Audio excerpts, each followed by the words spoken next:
বিসমিল্লাহির রহমানির রহিম। আজকে যে বিষয়ে কথা বলবো এটা হচ্ছে ইনভেস্টমেন্ট। আসলে ক্যাপিটাল মার্কেটে বা শেয়ার মার্কেটে ইনভেস্টমেন্ট হচ্ছে একটা বিগ থিংস, যে আপনি ইনিশিয়াল পর্যায়ে কীভাবে ইনভেস্টমেন্টটা করবেন। ইনভেস্টমেন্ট তো আপনি করতেই পারেন।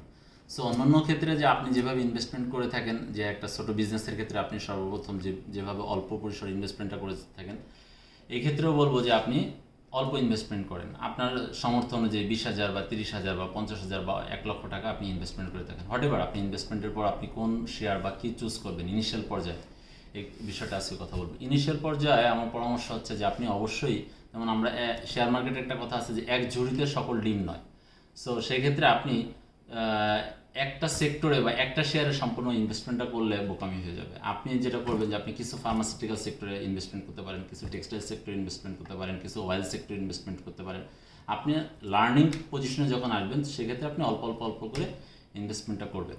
সো আপনি যখন প্রথমে ইনভেস্টমেন্টটা করবেন, আমার পরামর্শ হচ্ছে যে আপনি বিভিন্ন সেক্টরে একটা দুইটা শেয়ার ইনভেস্টমেন্ট করবেন। হোয়াট এভার ইউর ইনভেস্টমেন্ট, আপনার ইনভেস্টমেন্ট 10,000 টাকা হতে পারে, আপনি 10,000 টাকায় একটা একটা শেয়ার কেনেন, কিন্তু ইনভেস্টমেন্টে তারপরে আপনি যখন লার্নিং পয়েন্টটা শিখবেন, মার্কেটের পাস বুঝবেন, তখন আমার পরামর্শ হচ্ছে যে হ্যাঁ, তখন আপনি যখন শেয়ারগুলো সম্পর্কে জানবেন, তখন আপনি ইনভেস্টমেন্টটা বুঝে যাবেন যে আপনি কীভাবে আপনার ইনভেস্টমেন্টটা করতে হবে। এবার আসেন যে আপনার শেয়ার চুজিংগুলো হচ্ছে এক্ষেত্রে একটা বিশাল ইস্যু, যে কোন শেয়ারগুলো আপনি চুজ করবেন।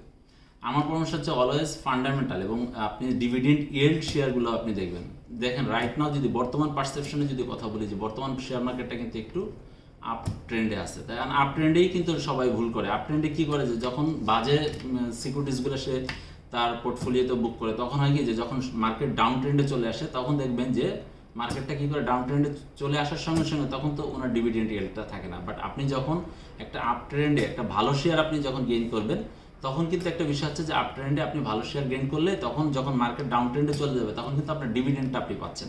ওয়েল ফাইন, আপনি হয়তো পদ্মা, মেঘনা, যমুনা, যে ফান্ডামেন্টাল যে শেয়ারগুলো আছে, সরকারি ফান্ডামেন্টাল শেয়ারগুলোর ক্ষেত্রে আপনাদেরকে পরামর্শ দেবো যে আপনি ভালো শেয়ার কিনবেন। ভালো শেয়ার কিনলে কী হবে, যে আপনার ডিভিডেন্ড ইয়েল্ড বা আপনি যে এফডিআর, আমরা যদি বলি এফডিআর রেটে কনভার্ট করি, যে আপনি যদি পদ্মার শেয়ার কেনেন, দেখবেন 7%, 8% আপনি বা 6% আপনি পেয়ে যাচ্ছেন। আপনি স্কয়ার ফার্মে ইনভেস্টমেন্ট করবেন, এর আমি নাম বলবো না কোনো শেয়ারের, বাট নাম বলছি, যদি আপনি এইভাবে ইনভেস্টমেন্টগুলো করবেন। এইটাই গেল আরেকটা বিষয়, যে আপনি ভালো শেয়ার সিকিং করেন। আরেকটা বিষয় হচ্ছে যখন মার্কেট আপ ট্রেন্ডে থাকবে, তখন অবশ্যই ট্রেড করার চেষ্টা করবেন। এটা একটা বিশাল ইস্যু, যে আপনি যদি মার্কেট ট্রেড করেন, তাহলে হচ্ছে বিগ থিংস, যে আপনি তখন গেইন করতে পারবেন। আপনি যদি মার্কেটে ট্রেড না করে একদম আপনার পোর্টফোলিও স্থিতি অবস্থায় রাখেন, কারণ আমাদের বর্তমান বাংলাদেশের যে মার্কেট, এটা কিন্তু স্থিতি অবস্থায় রাখার কোনো মার্কেট না, যে আপনি 10 বছর রেখে দিলেন, আপনি ডিভিডেন্ড পাইলেন হয়তো বা 5% বা 7% ডিভিডেন্ড ইয়েল্ডের মাধ্যমে আপনি গেইন করলেন। বাংলাদেশের মার্কেটে কিন্তু হচ্ছে না। সেক্ষেত্রে আপনাকে ট্রেডটা হচ্ছে বিশাল জিনিস।